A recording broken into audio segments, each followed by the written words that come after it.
திண்டுக்கல் மக்களவை தொகுதியில் தேசிய ஜனநாயக கட்சி கூட்டணி சார்பில் போட்டியிடும் பாட்டாளி மக்கள் கட்சி வேட்பாளர் திலகபாமாவுடன் நமது செய்தியாளர் வீரமணிகண்டன் நடத்திய கலந்துரையாடலை தற்போது பார்க்கலாம்.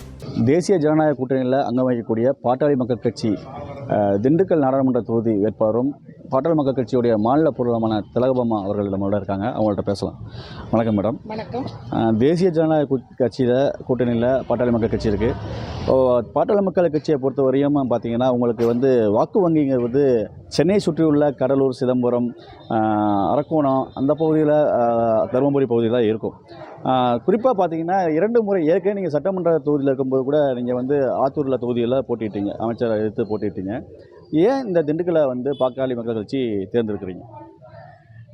தென்பகுதியில் எப்பயுமே திண்டுக்கல் பாட்டாளி மக்கள் கட்சிக்கு ரொம்ப வலிமையான பகுதி தான்.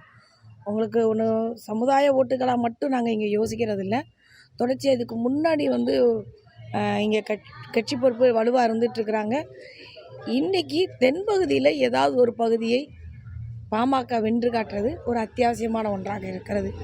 கூட்டணி கட்சிகளோட பலத்தோட இந்த தென்பகுதியில் ஒரு பகுதியை வென்று கொடுப்பது அப்படிங்கிறது கட்சிக்கு நீங்கள் சொல்கிறீங்க பார்த்தீங்களா, வடக்க மட்டும் சொல்லும்போது ஒரு சமுதாய ரீதியாக மட்டும் அது புறக்கணிக்கப்படுகிறதாக இருக்குது. கட்சியில் பொதுச் செயலாளர் ஒடுக்கப்பட்ட சமூகத்தினராகவும் பொருளாளர் வேறொரு சமுதாயத்திலும் இருக்கிற இந்த சூழலில் கூட மீண்டும் மீண்டும் ஊடகங்களும் எதிர்க்கட்சிகளும் இது ஒரு சமுதாயத்துக்கு கட்டமைக்கிறாங்க. அதை உடைக்கிறதுக்கான தேவையாக நாங்கள் இந்த வெற்றியை நாங்கள் பார்க்குறோம். குறிப்பாக பார்த்தீங்கன்னா இந்தியா கூட்டணியில் திண்டுக்கல் நாடாளுமன்ற தொகுதியில் சிபிஎம் வேட்பாளர் இருக்கிறார். அதே போல் அதிமுக சார்பில் எஸ்டிபி நிற்கிறாங்க. தேசிய ஜனநாயக கூட்டணியில் நீங்கள் திலகபாமா நீங்கள் நிற்கிறீங்க.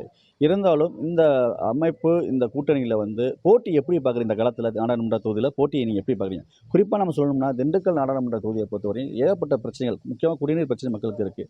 நீங்கள் எதை வைத்து வாக்குறுதிகளை கொடுத்து இந்த நாடாளுமன்ற தொகுதியில் வேட்பாளர் நிற்கிறீங்க? நீங்கள் ஒரே ஒரு பிரச்சனையை மையப்பட்டு சொல்லிட்டு போகிறீங்க. என்னை பொறுத்த வரைக்கும் இதில் இருக்கிற அத்தனை பிரச்சனைகளும் மையப்புள்ளியாக நான் என்ன பார்க்குறேன்னா, இங்கே ஏற்கனவே இங்கே வென்று நாடாளுமன்ற உறுப்பினராகவும் சட்டமன்ற உறுப்பினரும் இருக்கிறவர்கள் இங்கே மக்களுக்கு எதுவும் செய்யலை. இன்றைக்கி மக்கள் எல்லா இடத்துலையும் நிறுத்தி அவங்களை கேள்வி கேட்கக்கூடிய சூழல் தான் நின்றுருக்கு. இது எங்களுக்கான மிக சாதகமான ஒரு தளமாக உருவாகி இருக்கிறது.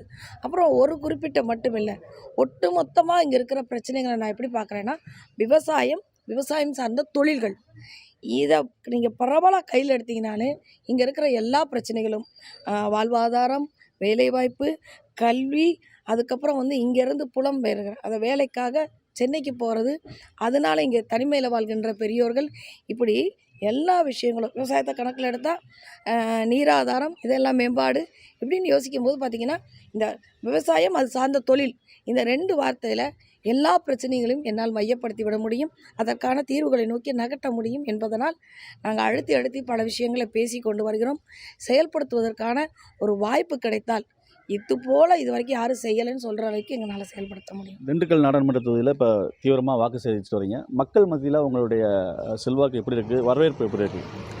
மக்கள் என்னை எப்படி பார்க்குறாங்கன்னா, சாராயத்துக்கு எதிரான ஒரு நபராக பார்க்குறாங்க. ஏன்னா ஒரு சாராய கடையை அடித்து நொறுக்கி 15 நாள் சிறையில் இருந்தேன் அப்படிங்கிற செய்தி எல்லாருக்கும் சேர்ந்துருக்கு. 1. 2வது, பாய்ச்சலூர் ஒரு குழந்தை கொலை செய்யப்பட்ட போதும், வடமதுரையில் ஒரு பெண் குழந்தை கொலை செய்யப்பட்ட போதும் நாங்கள் நின்றது அந்த பகுதியும் அந்த சமுதாய மக்களும் என்னோட அந்த பிரச்சனை இந்த தீவிரத்துக்கு எங்கேயோ இருந்து நின்றுருக்கிறாங்களே அப்படின்னு உணர்ந்துருக்கிறாங்க.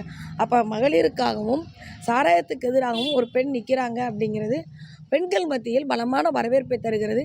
பார்க்குற பெண்கள்லாம் என்கிட்ட சொல்கிற ஒரே விஷயந்தான், சாராய கடை மட்டும் மூடிடுமா, எவன் 1000 ரூபா கொடுத்தா கூட எங்களுக்கு வேண்டாம் அப்படின்னு. இந்த தேர்தலில் பணம் செல்லாது என்பதனை பெண்கள் மரத்திலிருந்து பலத்த குரலாக ஒலிக்கிறது. இது நான் ரொம்ப முக்கியமான ஒன்றாக பார்க்குறேன். தேசிய ஜனநாயக கூட்டணியில் பெரிய ஒரு அமைப்புகள்லாம், கட்சிகள்லாம் இடம்பெற்றிருக்குது. தமிழகத்தில் தேசிய ஜனநாயக கூட்டணியில் எத்தனை வெற்றி வாய்ப்பு இடங்கள் பிரிப்பாங்க? 30க்கும் மேற்பட்ட இடங்கள் எங்கள் கைவசம் சேரும் என்று நான் உறுதியாக நம்புகிறோம். திரும்ப அண்ணாமலை அவர்களுடைய பாத யாத்திரை பயணத்துக்கு பிறகு வெளியிலிருந்து பார்த்தபோது கொஞ்சம் எங்களுக்கும் சந்தேகங்கள் இருந்தது. ஆனால் இன்றைக்கி கள நிலவரத்தில் இறங்கி பார்க்குற போது இந்த பயணம், அவருடைய பாத யாத்திரை பயணம் நிறைய மாற்றங்களை செய்திருக்கிறது. களத்தின் மக்களிடம் அடிவரையில் இவர்கள் ஊடுருவி சென்றிருக்கிறார்கள். இது கூட்டணி கட்சியினருக்கும் பாரதிய ஜனதா கட்சியினருக்கும் மிகப்பெரிய பலமாக இந்த தேர்தலில் பிரதிபலிக்கும் என்று நான் நம்புகிறேன். அதாவது பாட்டாளி மக்கள் கட்சியுடைய மாநில பொருளாளரும் திண்டுக்கல் நாடாளுமன்ற தொகுதியில் நிற்கக்கூடிய வேட்பாளராகிய திலகபாமா பேசுகையில் பார்த்தீங்கன்னா குறிப்பாக ஒரு விஷயத்தை விட்டார். திண்டுக்கல் தொகுதியில் பார்த்தீங்கன்னா குடிநீர் மட்டும் இல்லை, வேலைவாய்ப்பு, விவசாயத்தை பெருக்குவது, நீண்டகால பிரச்சனைகள் ஏற்கனவே இருந்த எம்பிக்கள்லாம் செய்யவில்லை. அதை மையப்படுத்தி தான் நான் ஓட்டுகளை சேகரித்து கொண்டு இருக்கிறேன். குறிப்பாக பார்த்தீங்கன்னா செல்லக்கூடிய இடங்களில் பொதுமக்கள் சொல்வது சாராய கடையை, டாஸ்மாகை அகற்ற வேண்டும். அதுக்காக ஒரு குறிக்கோளாக இந்த பயணத்தை மேற்கொள்கிறோம். கண்டிப்பாக தேசிய ஜனநாயக கூட்டணி தமிழகத்தில் ஒரு 30 இடங்களை பிடிக்கும். அதுக்கு பாரதிய ஜனதா கட்சி மாநில தலைவர் அண்ணாமலை வித்திட்டுள்ளார். அதனால் இந்த திண்டுக்கல் தொகுதியை நாங்கள் வெற்றி வாயை சூடுவோம் என்று நம்மளிடம் தெரிவித்திருக்கிறார். வேந்தர் செய்திகளுக்காக ஒளிப்பதிவாளர் மணி நேதாஜியுடன் செய்தியாளர் வீரமணிகண்டன்.